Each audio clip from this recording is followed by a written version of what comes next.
dufite ngo atubwire ngo narasinye ariko ibitangazamakuru by'iwabo ubwo abanyamakuru bawe bayifite bamwegereye bamaze ku breaking ari no Bible bakoreye amafoto nyine bagiye bapostinga yuko umukinnyi amaze kujoininga APR noneho hakaba hari n'ifoto nyine yanagaragara ari kumwe na n'umuyobozi wa APR ntabwo mwayibonye se foto turayibye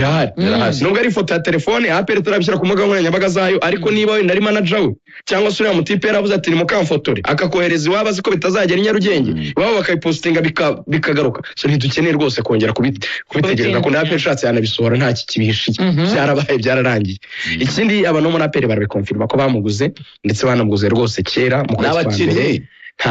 ntabwo ari ikintu rwose cyo gutekereza n'abakinnyi bose b'abanyamahanga bavuzwe APR yarabaguze barabakinnyi bamaze mu Rwanda ibyumweru birenga 2 barahari Odera ya Kigali bamaze barahari rwose nubwo cyetse niba mushaka ko umuntu agenda babwira ati noneho barahana ntabwo ari ngombwa barahari batatu barahari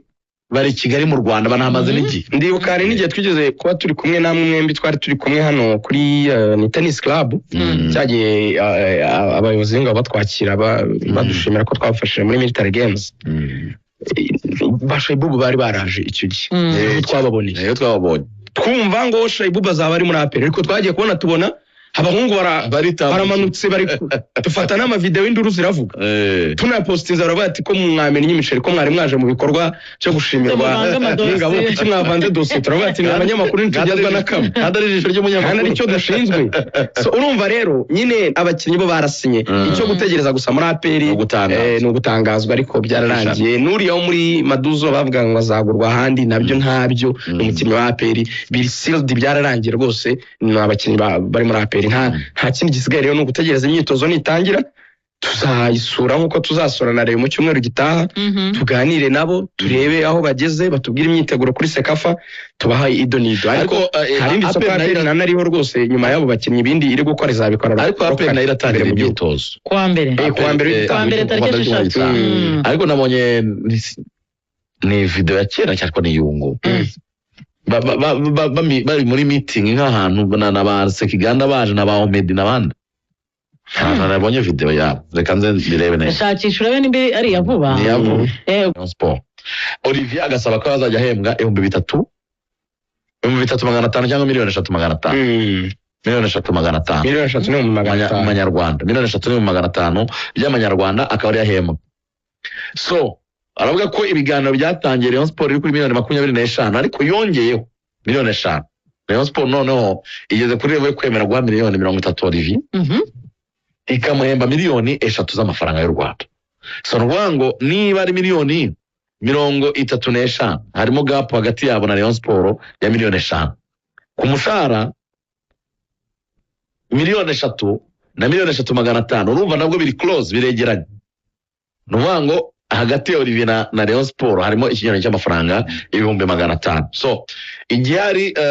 Rayon Sport nuko yifuza ko iyi affaire ya Olivier irangira Rayon Sport irifuza ko iki cyumweru uyu munsi ni kwa gatatu irifuza ko iki cyumweru ku cyumweru byagera Olivier yamaze kumvikana nayo akayisinyira kugira ngo plani zayo nazo zikomeze rugaje ngira ngo abakunzi ba Rayon Sport na Olivier baraza gutegereza iyo minsi nk'itatu ine yo kuganira ibiganiro byanyu byo gufinalizinga gusa niyo ko byumva nuko biri eminent ni ikintu cyashoboka Olivier asinda rero birashoboka iyo offer yo muri Jordan cyane niyo yambwiraga ko ifite imbaraga wenda urumva ukwezi kwa 7 muri iki cyumweru koraba kwagezemo wenda ashobora no kuba yabonye n'ikintu bamubwira niba biri gufatika cyangwa se bidafatika kuko nabakeneye kuva kame mu murunga bangabo agafata umwanzuro uko wa 7 ni nako Rayon Sport kuri tariki yari itegereje kubona amafaranga tariki ya mbere ukwezi kwa 7 Rayon Sport yari itegereje kubona amafaranga Rayon Sport itegereje ko uyu munsi akanyenyeri kari buze kwisana yego nayo igakora amadeals zayo undi muntu rero kuri transfer umuntu yitwa Richard nanjye nkaba amakuru muri camp umuntu yitwa Richard Rayon Sport ikibazo cya mbere irimo iramubwira ngo sinya ariko amafaranga tuzayaguha kuri Rayon Day rwose tuzakora amafaranga afatika kuri Rayon Day urabizi we dushyirireho umukono ubundi iryo deni nubwo tuzatangira sezo tutaragwa amafaranga Richard akaba ati Rayon Sport ndabazi nindamuka mbakopye ni muri FIFA ngo tuzarega simbyemera sinshaka kurega ikintu cyambere mubanze mumbwire ko kashi imbumbe ahari kumeza nawe kibazo afite kijya kumera nk'icya Olivier nubwo bitandukanye gato uriya musore Richard nta mafaranga namwe afatika yari yafata muri Rokritoma muri kariyeri na miliyoni 20 Rayon Sport yamuguze ubushize muri Muhazi yagiye muri Muhazi amenshi kubera ko yari agifite umwaka wa Muhazi umva ko yahawe make cyane aravuga ati rero nanjye nk'umuntu w'umusore nkeneye kugira ikintu niba wenda ikibanza se inzu nakwita wanjye imodoka nziza cyangwa ikindi sinzi icyo azakoresha none se Rokritoma navuga ngo yambere ifatika n'uburyo mbakiniye nawe murashaka ko izari deni manze muzana imbumbe Reiti ni iminsi 10 n'ingahe ihanga 18 muyazane icya kabiri nabwo nibemeranya ngo nangahe so we amakuru mfite yarari kwa sa miliyoni 50 kubasinyira imyaka 2 cyane ko nawe yarafite deal muri Asia nawe wenda arasa n'uri kubayinga time ni nk'ibyo bya Olivier ni nko kugura igihe ni nko gukomeza kugirenga gato ngo arebe aho hakurya niba hari icyakunda abone kuba wenda yajya hanze kurutwa yasinya muri Rayon twese turabyumva ko amafaranga niyo umuntu abareba cyane kurusha n'ibindi bigasa naho mu by'ukuri Rayon Sport yari iteguye ngo kongera amafaranga yaragizwe kuri miliyoni 35 mu myaka 2 ariko kumva ko muri miliyoni nka 40 ibiganiro byafatika baramutse bakoze miliyoni 40 imyaka 2 bakaba bamuhereza nka salary ya miliyoni nk'ebyiri ibiganiro bya biri kugenda bigira ireme birasa naho Rayon Sport iki kizitiye cyane ko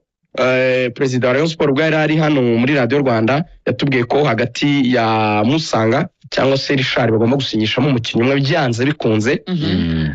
birasa naho Richard bishobora kuzakunda ari ikibazo cyuko gusa amafaranga ataraboneka ariko naboneka bashobora kuzahuza bigakunda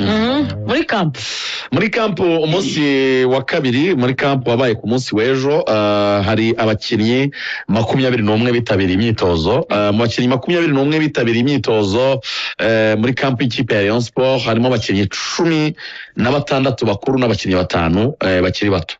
abakinnyi 16 bakuru bundi byari biteganyijwe ko Rayon Sport rigoga ngo itangirana abakinnyi 18 bakuru n'abakinnyi 5 bakiri bato bakaba 23 mu gihe bagitegereje abandi bakinnyi baza muri camp rero amakuru ahari nuko batangiranye abakinnyi 16 kubera ko Rushema Chris yasabye Rayon Sport arayibwira ati biragaragara ko mwazanye Charles Chiplau biragaragara ko mufite izindi project zo kongera abakinnyi mu bwugarizi n'abandi ntabwo nabonye umwanya uhagije wo gukina muri Rayon Sport ndi umukinnyi utibona kuri bench ubundi Rushema Chris aravuga ngo kuri level yanjye ndiho n'imyaka maze mu kibuga sindi umukinnyi wo kwicara kuri bench ni umukinnyi wo kujya mu ikipe ngakina kandi bihoraho rero Rayon Sport ubwo bigaragara ko ntabonye umwanya wo gukina nkaba nabibona kwenda ko no mu mitekerereze n'umupangire yanjye n'umutoza n'ibyo apanga ntazabona umwanya wo gukina ni munde kure nigendere ibiganiro byarabaye hagati ya Rayon Sport na Rushema Chris bemeranwa ko Rushema Chris agenda bakamuha release letter baramurekura uwo yari umukinnyi wa 17 muri 18 nakubwira undi mukinnyi utaragera mu myitozo ya Rayon Sport ni umukinnyi Habimana Yves Habimana Yves bavuga ko ngo Habimana Yves hari ikibazo afite mu muryango bamuhaye uruhushya rwo kuba agikemura nawe ntabwo arajoininga abagenzi be muri camp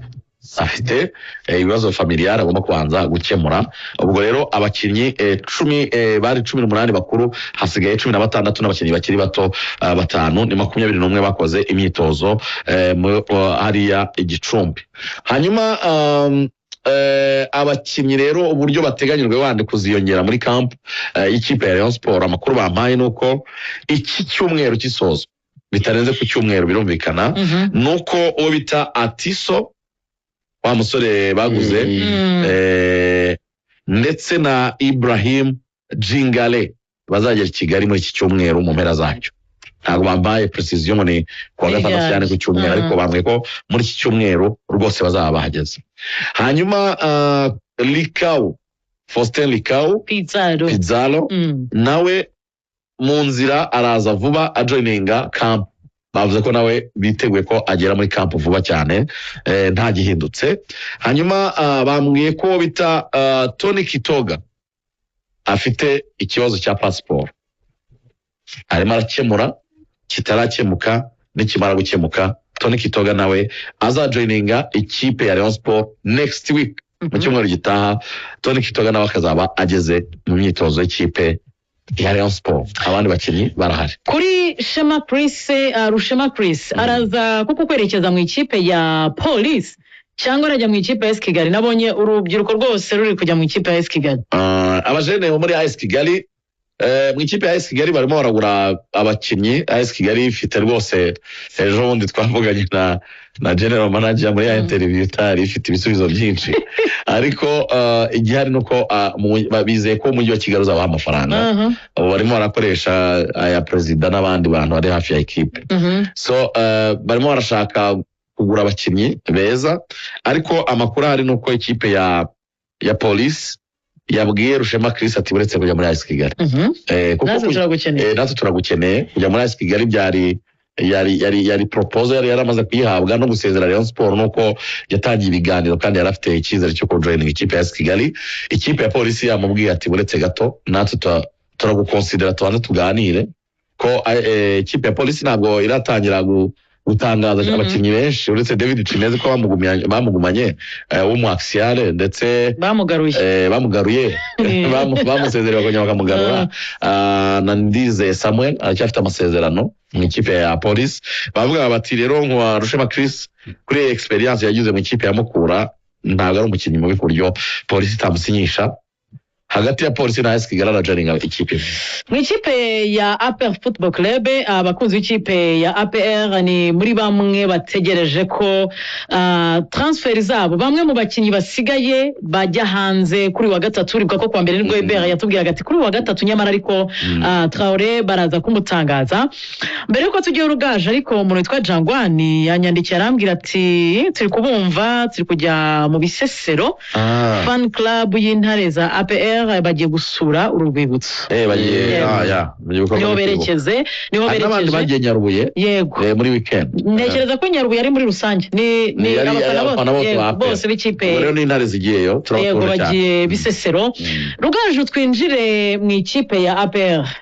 Ibera yaravuze ati kwa gatatu Traoré baramutangaza nubwo we yabyitangarije mbere bigasohokera iwabo mbere yuko bisohokera i Kigali mu kinyamakuru Les Amoureux du Football Kwizigira aravuga ati ubwo uvuze ko ari kuwa gatatu bazabishyira kuwa gatanu cyangwa icyumweru gitaha muri epi bihagaze bite ubu ngubu baritegura bate imyitozo amakuru dufite nuko bazatangira kuwa mbere y'icyumweru gitaha ku itariki ya 6 ariko saba abakinnyi bo abafana babo baraza guhakikisha gute baraza kumenya ukuri kwabo kuko bari Kigali ryaje Aperi ikora ibintu byayo mu buryo nyine busa naho bwihariye abakinnyi gusinya bajya basinya ariko ntigishaka kubikora mu buryo nyine navuga ngo buri igitutu cyangwa se huti ariko no gutangaza abakinnyi n'ubundi nge nta nubwo mbibona nk'ikibazo kubashyira ku mbuga nkoranyambaga zabo icy'ingenzi nuko abantu baba barabonye amakuru akonfirma ko abakinnyi bazasinya Traoré rero ibitangazamakuru by'iwabo byarabivuze byararangiye umukinnyi ushaka kora ko transfer ye nyine iri imminent ni uku considera ibice bitatu abantu bamwegereye